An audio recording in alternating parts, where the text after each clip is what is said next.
Black Myth Wukong either gets called a masterpiece with zero flaws or completely overrated, and somehow almost nobody agrees on which one it is. By the end of this video, you'll know exactly where I stand, and trust me, it's not as simple as either one. This game was impossible to ignore. It dominated Steam, it was everywhere. For a brand new studio's first major release, that's incredible. It even found itself in the Game of the Year conversation, alongside some of the biggest titles of 2024. Sure, Astrobot took home the award, but the fact that Wukong was even part of that discussion tells you just how massive its launch really was. So that brings us to the real question. Was this game actually as good as the hype? Or did the hype make it seem better than it really was? Because after spending dozens of hours with it, the answer isn't nearly as straightforward as you might think. The story follows a character known as the Destined One. Your mission is simple. Recover the 6 relics of Sun Wukong. But to understand why those relics matter, you first need to know where they came from. Because Black Myth Wukong is built on Journey to the West, one of the greatest stories ever written in Chinese literature. And here's the catch. The game doesn't stop to explain any of it. It throws you straight into its world. Characters already know each other. Ancient rivalries are already in motion. And references to Chinese mythology are everywhere. The game simply expects you to keep up. That can make parts of the story difficult to follow, but I actually respect that.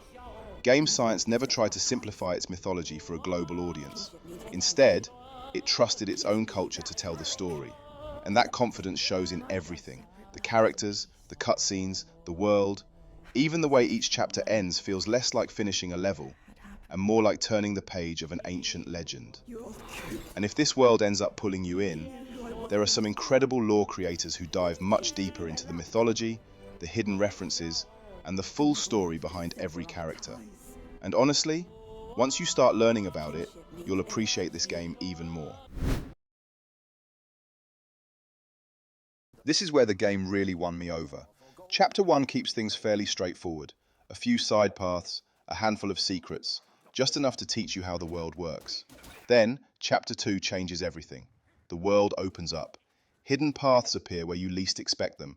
Optional bosses are tucked away off the main road, and entire areas can be missed if you never stop to explore. The best part? Exploration actually feels rewarding.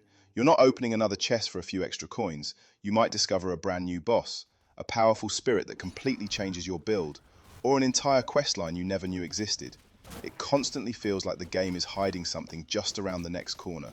In fact, before leaving a chapter, I actually found myself checking a guide, not because I was stuck, but because I didn't want to miss something. That's incredibly rare for me. Now, it's not perfect. Some chapters are brilliantly designed, encouraging you to wander off the beaten path. Others feel much more linear. And then there are the invisible walls. You'll spot a cliff that looks completely climbable, only to run straight into an invisible barrier. In a game that constantly rewards curiosity, that's surprisingly frustrating. And then there's the pagoda realm. If you've played the game, you already know exactly what I'm talking about. Now here's the part everyone actually talks about, the bosses. And yeah, they deserve it. Main bosses, side bosses, mini bosses, even hidden ones you just stumble into by accident. Wukong throws a lot at you, but what's wild is how many of them feel genuinely designed, not just reused. The big ones get full intros, unique arenas, multiple phases. They don't feel like health bars you're slowly draining. They feel like moments. Were they always fair? Mostly, yes. Learn the pattern, stop being greedy, adjust. That's usually enough.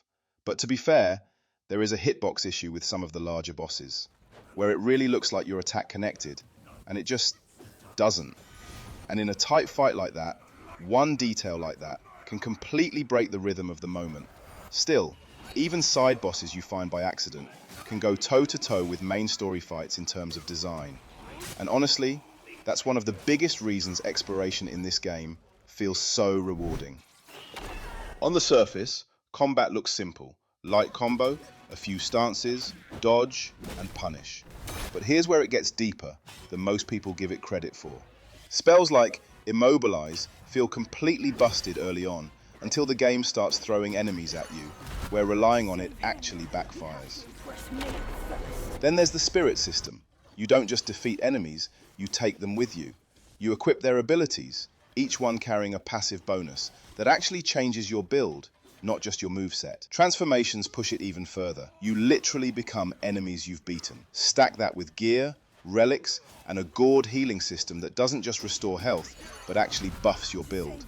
And suddenly, there's way more depth here than the basic combo system ever suggests. My one gripe is the game's optimization. I can make a dedicated benchmark video testing different graphics settings, DLSS, FSR, frame generation, and performance across different hardware.